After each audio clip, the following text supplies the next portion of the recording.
Satu hal yang pasti Bapak Ibu, hari ini kita judulnya kupas tuntas. Ini kayak acara TV. Tapi yang udah nonton film Mongol Gereja Setan Lawan yang Sesat Agar Tidak Terjerat, angkat tangan deh. Terima kasih ya Bapak Ibu udah mendukung film Mongol. Film ini adalah hasil karya dari Bang Daniel Tito Pakpahan. Duitnya dari Tuhan dan Koroi Sakti dan tim. Jadi saya ditelepon, Ngol, ini kita lagi ngewawancarain satu cewek yang pernah terikat dengan tas satanik. Kita mau bikin filmnya, Ngol. Rencananya lu yang jadi pemimpin komunitasnya. Hah? Jadi, maksudnya gue jadi pemimpin gereja setan? Iya bang. Honor? Begini bang. Oh gas. Gede honornya bang, iya, 20 juta mau gua tinggal pak, tapi karena bunyi ratus kita ambil. Dikasih tahu, wah, ratusan bang, oke. Tapi karena abang anak Tuhan, diskonnya bang 50%. Iya nggak apa-apa. Tapi justru lewat film ini mengajarkan kita banyak hal Bapak Ibu.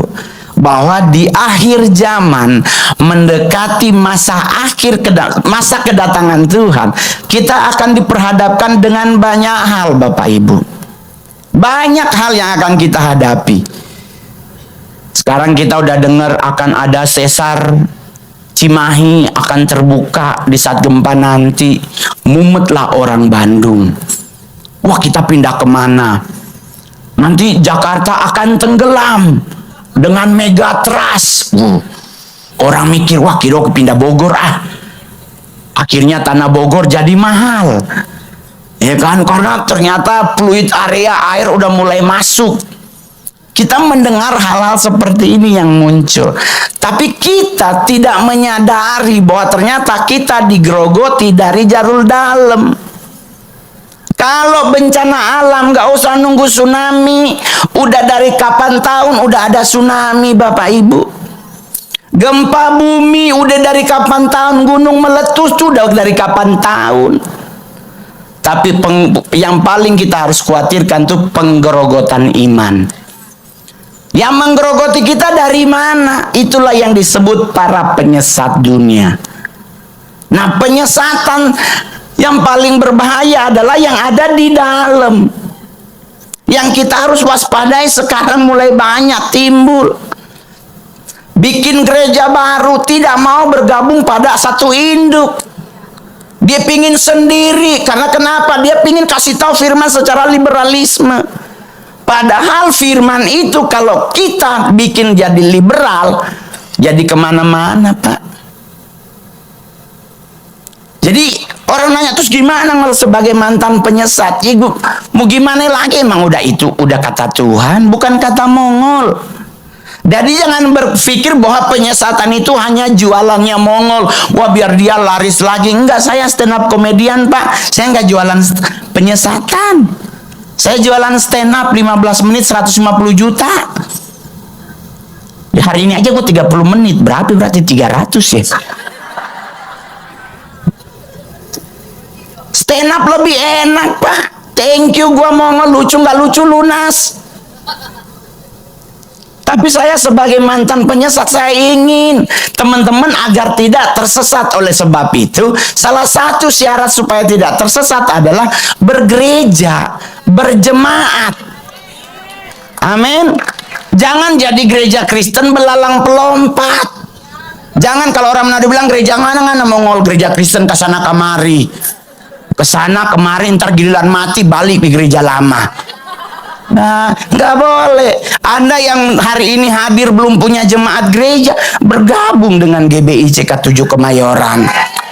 Amin. Bayangkan hari ini ibadah WOI yang hadir juga banyak bapak-bapak. Jadi BOI, Bapak of Integrity. Kenapa? Kita harus bergereja, karena kalau kita bergereja, kita berjemaat pada satu induk gereja, iman kita bertumbuhnya konsisten. Kalau kita dengarnya hari ini tentang ini, besok di sana ada Liming Ho, orang ke sana, di sana ajarannya begini, berbeda dengan ini, iman kita akan goyah. Saya Sudah pernah ada yang nawarin duit 2,8 M untuk bikin gereja. Pak Mongol nanti jadi gembala. Oh Tuhan, berarti Mongol berhenti jadi artis.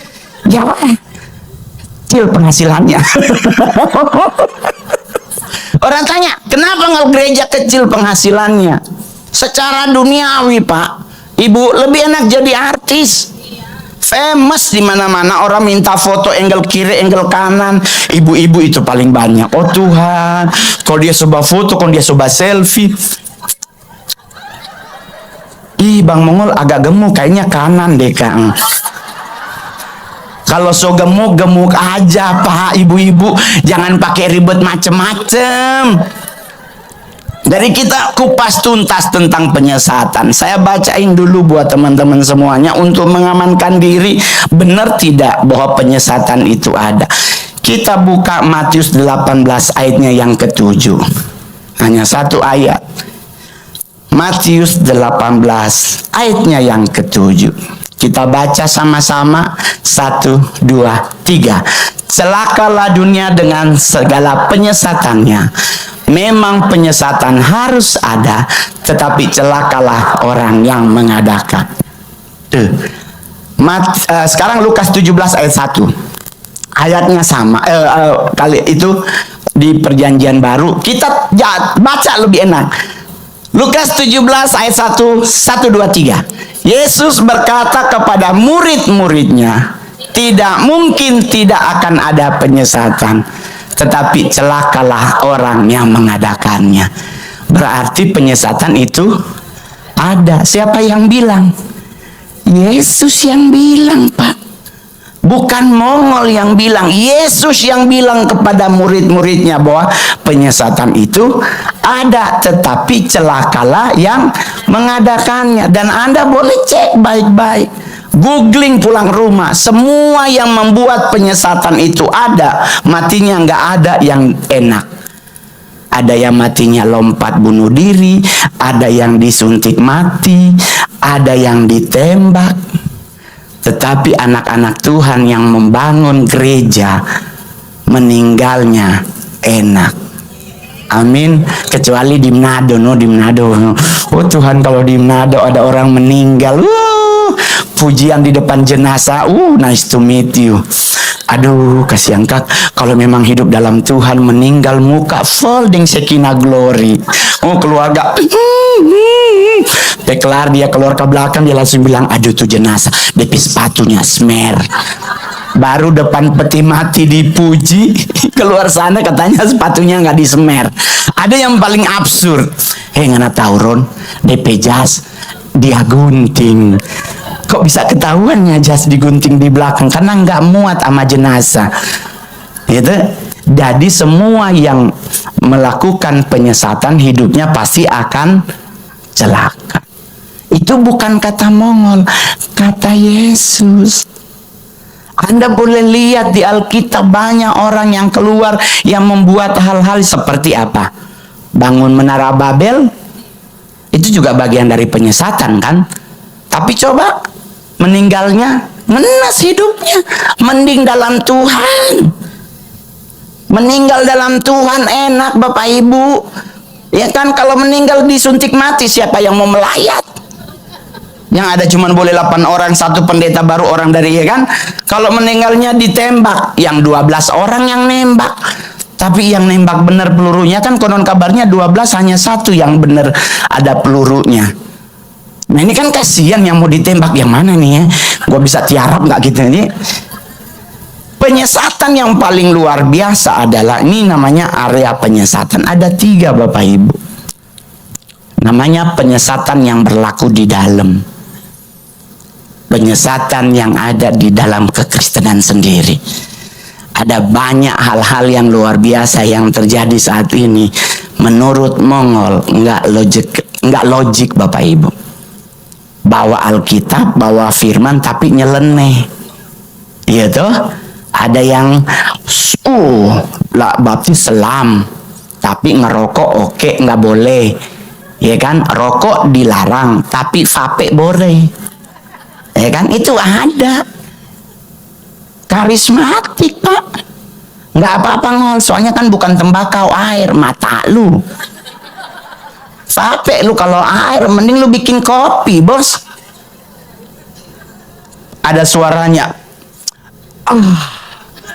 Ini masih enak ngopi lah. Sekarang vape kekristenan nanya nama ngol. Berarti menurut lu vape boleh ya ngol?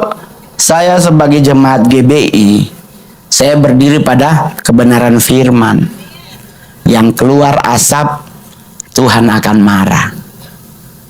Jadi otomatis saya nggak vape sampai hari. Saya aja main film disuruh ngerokok, saya rela kok honornya potong setengah.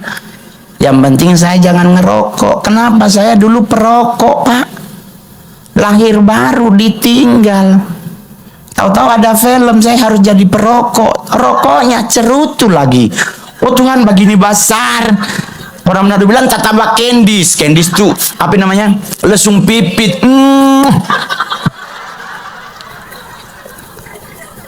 Saya rela Bapak Ibu. Nggak ada karakternya merokok. Saya bilang nggak apa-apa, potong honor setengah. Yang penting mongol nggak jatuh dalam dosa lagi. Amin. Karena saya punya masa lalu kelam, Pak. Jadi kalau penyesatan di dalam, penyesatan apa mongol? Ada yang namanya Mesias palsu. Ada kan di Alkitab? Ada guru palsu. Bahkan ada nabi palsu. 3 ini jawatan Tuhan. Guru palsu, nabi palsu, Mesias palsu, apa yang dilakukan? Pengajarannya yang disesatkan. Pengajaran kekristenan yang mengajarkan ini dipelintir. Dan itu ada di gereja.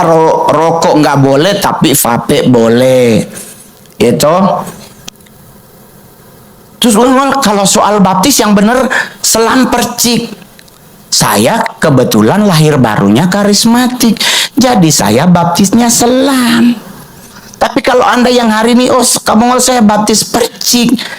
Gimana Kak Mongol? Tanya kepada orang tua rohanimu. Jangan tanya Mongol, saya belum gembala, saya masih artis. Gitu. Jadi nyantai ngadepin hidup. Hidup saya dulu juga tidak baik-baik aja Bapak Ibu. Saya ngegelandang di jalanan. Saya di persekutuan doa, tukang ngepel, pulang bawa roti tawar. Hidup di pinggir jalan jualan koran. Bareng sama teman Mongol, ada teman Mongol namanya Sinda. Kita berdua sama-sama ngegembel. Ditawarin macem-macem, enggak. Selama itu masih berkenan di hadapan Tuhan, ngegembel pun saya terima. Numpang di rumah orang, nggak pernah masalah buat Mongol. Mau pulang Manado malu, karena orang Manado tahu Mongol sekolah pendeta. Nanti sampai di Manado kondon tanya gembala di mana? Oh Tuhan belum, sekolahnya jadi, sponsor hilang. Masuk penjara, bukan kesalahan Mongol. Yang salah bos Mongol main QQ. Kita yang disuruh duduk. Kita baru megang kartu Q7 bunyi jangan bergerak. Duitnya masih di tengah, belum diambil. Jujur-jujur aja. Saksi hidupnya siapa? Yang nangkep. Kapolseknya Jaga Karsa di Jalan Tambak. Sekarang beliau Kapolda Sulawesi Utara. Irjen Pol Roy Kelangi, beliau saksi hidupnya. Melewati fase dari mantan satanik tahun 99, 2000, 2001, 23 ngetop kesaksian jenderal gereja setan yang bertobat. Itu Mongol Pak. Masih jangkis, ya kan? Jange kurus tinggi najis. Masih belum kena skincare, belum ada apa laser picosure, belum, masih pakai herosin bedaknya. Dia jujur aja. Masih pakai ketekan Rexona, sekarang udah Gucci. Dulu masih begitu. Masih trackball. Sekarang mah udah semprot. Pak. Wah, berapa ngol? 780. Wah, ini kebeli 10 ngol di Alfamart ya. Jadi melewati itu, penyesatan yang disesatkan adalah ajaran Kristus. Kristus mengajarkan kasih yang sempurna, dipelesetin bahwa kasih itu ada syarat dan ketentuannya. Padahal kasih tidak bersyarat. Amin. Yesus itu berkorban buat kita, dia rela di kayu salib, teman-teman. Itu tanpa syarat. Dia bisa aja nyuruh malaikat jangan disalib. Itulah keluar di sebelah, katanya diserupakan. Jadi yang disalib siapa? Yudas, Pak Mongol. Gue datengin orangnya. Dia kan pendeta juga dulu. Gue bilang, Pak, Bapak udah baca belum Alkitab? Emang kenapa Pak Mongol? Yesus disalib, Yudas udah mati duluan. Betul tidak? Betul, setelah dia menjual Tuhan Yesus dengan keping perak. Jadi jangan percaya ciuman sayang. Ya. Jadi kalau datang, what's up, shalom. Yesus dijual dengan cara dicium. Hati-hati. Mendingan kalau ke teman jangan pakai ces aja, terus gas. Dia kan keluar dari lingkaran Getsemani, kan dia jalan. Dan akhirnya apa yang dia lakukan? Bunuh diri kan, secara letterlak dia menggantungkan dirinya di pohon. Udah mati. Kenapa dibilang diserupakan Yudas? Ini Yudas siapa yang bangkitin? Kan yang bangkit hanya Yesus. Yudas mah jadi tanah lagi. Jadi kadang-kadang penyesatan itu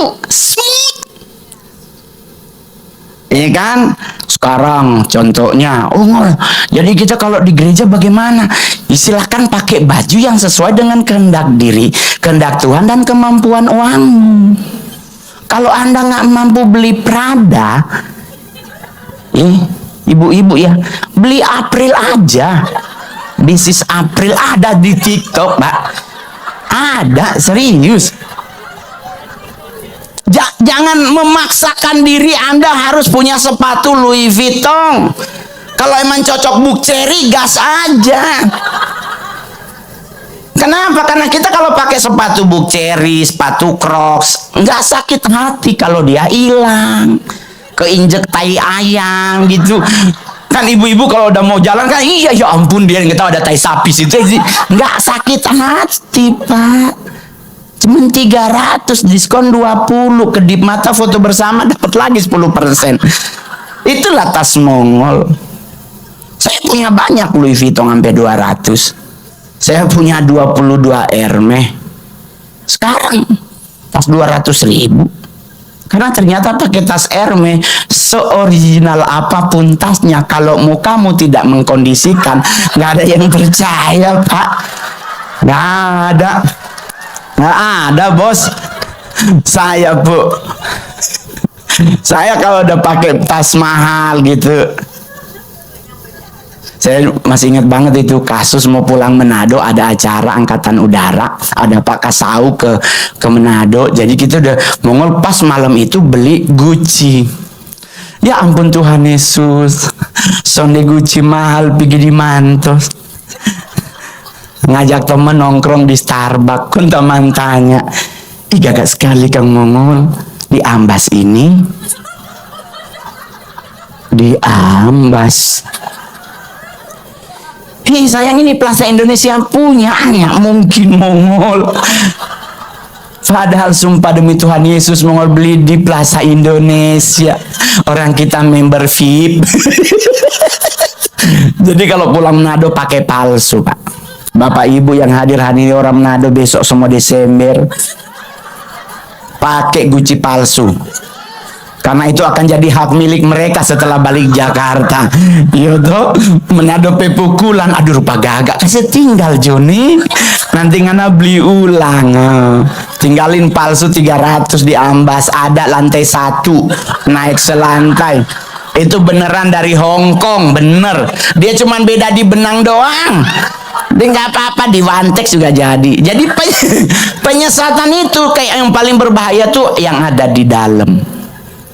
Pengajaran Kristus dibolak-balik menjadi sebuah kebenaran, padahal itu tidak kebenaran. Penyesatan di luar ngomong apa, Penyesatan di luar bilang Yesus bukan juru selamat, di dalam pun ada yang tidak mengakui Yesus itu juru selamat. Ada di dalam kita. Mereka hanya bilang Yesus itu mentok sampai anak Allah. Hanya anak manusia tapi bukan Mesias. Ada di dalam kekristenan. Dan dia bergabung bersama-sama kita. Baru penyesatan yang dilakukan yang ada di luar. Yang itu udah benar-benar anti terhadap Kristus. Namanya antikris. Itu di luar. Itu udah paten. Nggak usah ngomong juru selamat, mereka nggak terima. Yesus nggak mungkin juru selamat. Kenapa? Karena dia lahir di kandang. Kalau dia anak Allah, nggak mungkin di kandang, harusnya hotel. Itu yang dipermasalahkan oleh mereka ke Kristus, kemesiasan Yesus diragukan. Karena kenapa? Lahirnya aja udah kurang keren. Yang lain lahirnya di istana. Kita lahirnya di kandang domba. Nggak mungkin juru selamat lahir di kandang. Itu penyesatan yang bilang di luar sana. Itulah antikris. Karena memang anti terhadap Kristus. Yesus menyembuhkan menggunakan ludah dan tanah yang dicampur. Dibilang itu nggak mungkin. Karena itu pasti akan jadi tetanus. Ya kan, bau jigong dicampur ya kan. Tetapi Kristus itu adalah saksi hidup, apapun yang dia lakukan selalu berguna, betul? Amin. Apa yang dia lakukan selalu ya dan amin, dan itu hasilnya ada. Perempuan pendarahan, gak logik megang baju. Tapi kalau Tuhan yang berkehendak, jangankan baju, bayangan aja kalau Tuhan bilang sembuh, pasti sembuh. Amin. Kenapa? Karena imannya. Tadi lagu kita juga ngomongin iman. Sekalipun gunung tidak beranjak, tidak berpindah, tapi iman kita harus tetap. Baru penyesatan ketiga, penyesatan yang ada di atas. Di dalam dan di luar baru yang di atas. Kenapa gak mau ada penyesatan di atas? Penyesatan yang dilakukan oleh mereka yang namanya malaikat gelap. Berkamuflase menjadi malaikat terang. Dan ini banyak di gereja mulai berlaku. Gereja bahkan ada yoga di dalam gereja. Saya pernah nemu, kita yoga bersama. Gue tanya, yoga ngapain lu di gereja yoga? Ini doa subuh PA lu do yoga. Biar kita bersatu dengan alam bang. Bersatu bersama Roh Kudus. Jadi kita selesai besoknya jalan, hidup kita dituntun Roh. Kok bersatu sama alam? Ngapain? Biar kita mendapatkan ketenangan. Hadirat Tuhanlah ketenangan itu. Lu mau tenang bagaimana kalau pinjolmu harus bayar? Saya nih di IG 90% minta bantuan bayarin pinjol. Tenang itu di hadirat Tuhan, Pak. Itulah yang membuat Daud di saat masa-masa hidupnya, dia merasakan perubahan di luar Tuhan dan di dalam Tuhan. Mengalami masalah, Pak. Saya juga punya masalah, Pak. 53 miliar uangku hilang. Bukan ditipu, dipinjem. Yang minjem, saya tahu dia punya duit banyak, tapi karena yang dia korupsi COVID, hartanya diambil pemerintah. 2020, 2019, 20 saya tungguin sampai hari ini nggak ada yang bayar sepeser pun. Saya minta 2001, 2002, 2003, 2004 nggak ada yang masuk sepeser pun.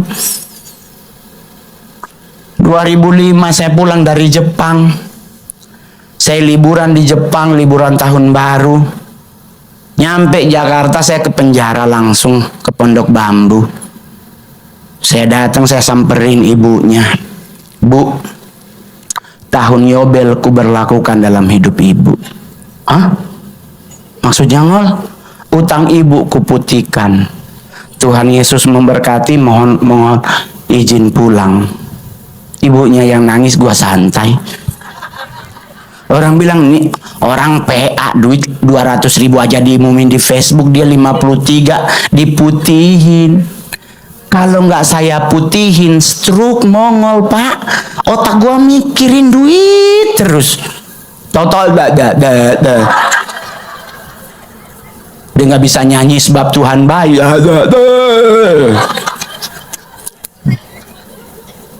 Kuputihkan utangnya banyak beritanya. Terus ada nanya, terus gimana lu? Santai saya artis Manado berdarah Cina. Tabungan saya habis, tapi aksesoris saya banyak. Karena emak Mongol ngajarin, lu harus beli cincin, lu harus beli kalung, lu harus beli walang emas. Jadi Mongol beli. Pas utang itu kejadian, saya tuh jual cincin dulu. Jadi bukan dijual, digade di Pegadaian. Anda nggak percaya, datang ke ambasador. Ada nomor Mongol, nama Mongol aja VIP di situ. Nggak ada duit, gade. Kenapa? Kan Pegadaian mengatasi masalah tanpa masalah. Saya nggak ada, sumpah demi Tuhan, saya nggak ada cincin. Saya bilang sama adek saya yang cewek, dek, nenek cari kak cincin 10 biji tanpa batu. Maksudnya nggak ada berliannya, nggak ada batu-batunya, utuh emas. Terus ngana bawa di Pegadaian di ambasador. Ingat, satu cincin satu surat. Jangan 10 ngana satu surat, nggak ketebus itu sampai Tuhan datang. Dapat 240 juta. Dari situlah saya hidup sampai hari ini ada di atas panggung. Gak ribet, Pak. Jadi Mongol ikhlas sumpah demi Tuhan Yesus. Saya tidak lagi mikirin, saya nabung lagi dari awal. Kan masih stand up komedi termahal. Gitu? Oh, jadi duitnya sekarang udah banyak loh? Nggak ada. Cuman saya udah pindah rumah, tidak lagi di Jakarta. Kenapa tidak di Jakarta? Karena biaya hidupnya tinggi. Apalagi dulu Tuhan Yesus setiap 2 minggu Louis Vuitton WA. Ada barang baru bang, ini gambar-gambarnya darah Yesus. Aduh, bagus sekali ini. Aduh, pas cek doi cek toh ini Tuhan cuma 300.000 di ATM ini. Jadi semua nomor-nomor brand Mongol blok. Ini kasih yang berhikmat tuh itu. Kalau dia masih ada, takutnya Mongol hilaf. Tabli cincin, tabli kalung, tabli Louis Vuitton, kontrakan nggak kebayar. Listrik bunyi titik. Sudah aja. Jadi saya pindah ke Bali. Jadi sekarang saya tinggal di Bali. Anda yang mau ke Bali butuh tour guide hubungi Mongol. Ya, saya hanya tahu daerah Denpasar. Jadi ngadepin hidup nggak usah dibuat ribet. Penyesatan boleh ada, tapi apa yang perlu kita lakukan hanya 2. 1, gedein ukuran imanmu. Dari kurang percaya menjadi iman yang kecil. Dari iman yang kecil menjadi iman yang besar. Dari iman yang besar naikin menjadi iman yang sempurna. Ya toh? Jadi dari no faith, little faith, great, full, and iman yang sempurna. Jadi ada 5, perfect faith. Orang yang imannya sempurna mengalahkan dunia ini. Yang kurang percaya pun punya kuasanya. Ingat, Petrus tetap jalan di atas air sekalipun dia di ujung tenggelam. Berarti tetap ada powernya. Iman yang kecil bisa memindahkan gunung. Iman yang besar, apa yang kita mau Tuhan kehendaki pasti terjadi.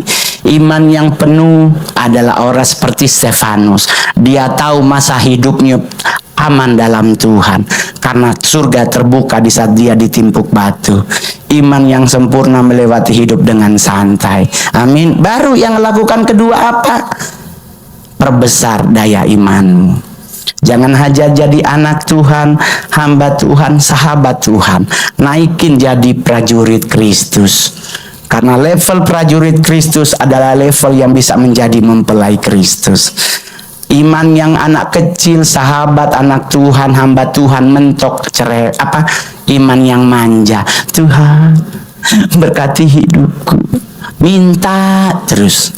Tapi iman yang prajurit adalah iman yang berperang. Mereka tahu bagaimana berdiri, mereka tahu kapan terseok, tetapi janji Tuhan, engkau tidak akan sampai tergeletak karena ada tangan Tuhan yang menopang hidup kita. Amin.